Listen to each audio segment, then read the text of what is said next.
Let's get to what's happening now at 5 o'clock. Since he said please, I Yeah. will. Okay.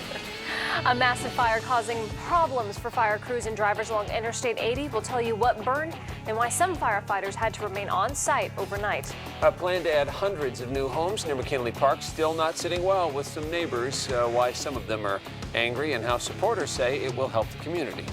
And a brand new Navy ship reaches its home port in California, but its name has a special meaning. And we'll get a closer look at the symbolism of the USS Somerset. Elisa. I'm Elisa Becerra, 650. It is underway. Started last night. We're moving smoothly right now. We'll tell you what to look out for coming up.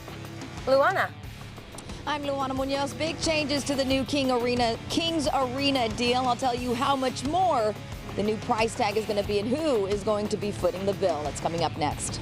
And I'm meteorologist Darren Peck watching the exit of one storm. It's snowing in the mountains right now, by the way. We'll check in on that, but I also want to show you what's coming for the end of this week. Our next chance for rain coming right up. And I'm Sheldon Orvis. 50 construction project, big concern this morning. We're going to be watching the big delays that are developing, but no stalls or crashes to report. Full coverage of the Tuesday drive in moments. This is Fox 40 News at 5.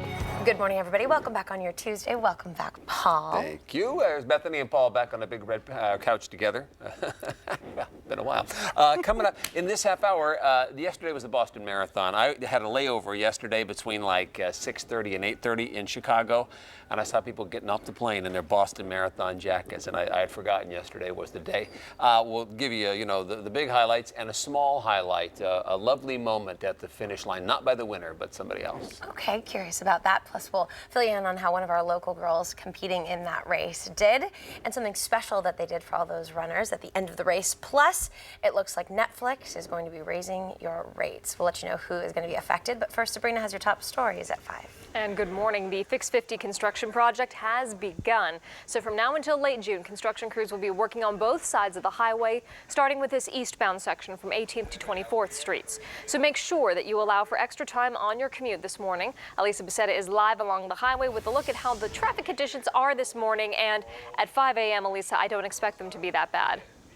No, actually moving really smoothly. It's almost scary. It's like, wow, everybody listened and appears to be just taking heed, using alternative routes. Again, I went across this morning about 3:30. I took an alternate route. That went very, very smoothly. Yesterday, when they were preparing, there was far more of a problem. People were slowing down. There was a bottleneck issue. Stop and go. That is not the case this morning. Very clear going. And as you approach that area, the WX, you will see signs posted everywhere that it is here. It started about just after 9 o'clock last night. Caltrans started making those closures. Again, the 11th Street ramp is closed on the eastbound lanes. 2 of those 6 lanes will be available to traffic. But again, you want to be, if possible, to stay out of that area, use an alternate route. Some other way to get to work might be creative. It might get you there a lot quicker. Work on Highway 50 will continue for 24 hours a day until late June. So again, if you need your updates, we will have them this morning. But so far, so good, smooth sailing. Back to you, Sabrina. Well, at least they're working around the clock. Thank you, Elisa. The Sacramento Bee highlighted some of the potential problem areas for the morning's commute, especially during peak traffic between 6:30 and 9 a.m. The Tower Bridge will be packed, and they're expecting a lot of traffic in and around Land Park. A lot of drivers will likely use I-80 to go around West Sacramento to head east, and nighttime rush hour is expected between 4 and 6, so expect delays getting onto 50 from East Sacramento. Also, more drivers could take 16th Street to 160 to get onto the Capital City Freeway. A San Joaquin County man has been identified as the victim of a boating accident in Brentwood. Contra Costa County sheriffs say that Todd Iwamoto was thrown overboard when his boat hit a railroad crossing an old river this weekend. A massive hay and rice and straw and cardboard fire burned near the Yolo County fruit stand off of Frontage Road. No property in danger, but smoke blowing over I-80 created some problems during the evening commute. The fire started around 4:30 yesterday evening and is expected to burn up to 150 tons of material. Between 16 and 18 crew members remained on site overnight. Paul and Bethany, over to you. Thank you, Sabrina. The Kings' new arena coming apparently with a higher price tag. The projected cost of the new arena jumped to $477 million, which is $30 million more than originally expected. But that doesn't mean that taxpayers will be paying out more money.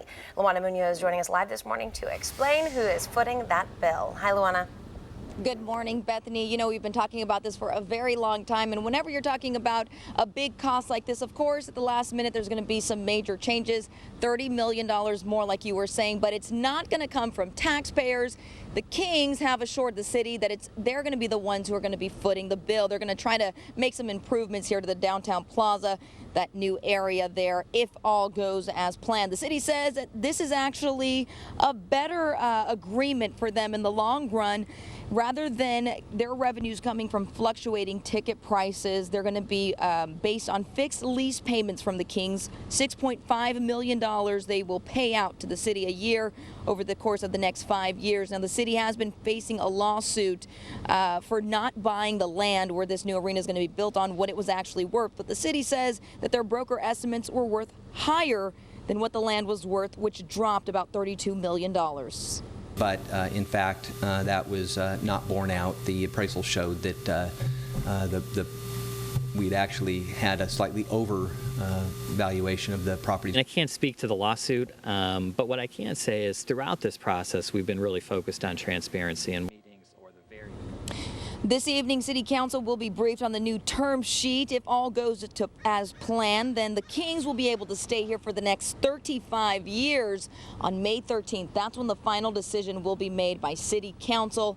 And if all goes as planned, on May 14th, the following day, that's when demolition on this downtown plaza will actually begin. Paul and Bethany, I got to get used to that again. Back to you. New habits are hard to break. Thanks, Luana. 507 neighbors pack a Sacramento Community Center during a meeting last night to speak in opposition to McKinley Village. The new 336-home development is set to go north of McKinley Park, but 5 community groups have formed a coalition to ask leaders to change that project. Many are calling for an additional tunnel access point at Alhambra Boulevard, which has not been included in the plan so far. They say without that, an additional 3,500 cars will cram another narrow city street in that area. The neighbors here care for the area. We don't want to have it destroyed. Smart growth is good, but this is not smart growth. The City Planning Commission has already voted unanimously to approve that project. The full council is scheduled to vote on the proposal next week. It'll be on Tuesday, the 29th. Well, despite the loud opposition, there is plenty of support for the project. A coalition of groups wants the city to approve the project, saying it will bring jobs and a bigger tax base for the schools. They also want to build on the wasted space and say overall traffic and pollution will go down. I think it's zoned for industrial. I mean, there's so many things that could happen there that wouldn't be good for the neighborhood. I think, just more of what we already enjoy would be great. Other supporters say a neighborhood will bring more families to the area, and that'd be good.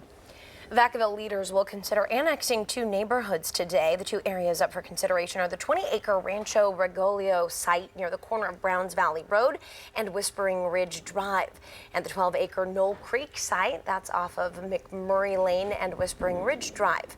Rancho Regalio would hold up to 40 single-family homes, and Knoll Creek could hold as many as 21.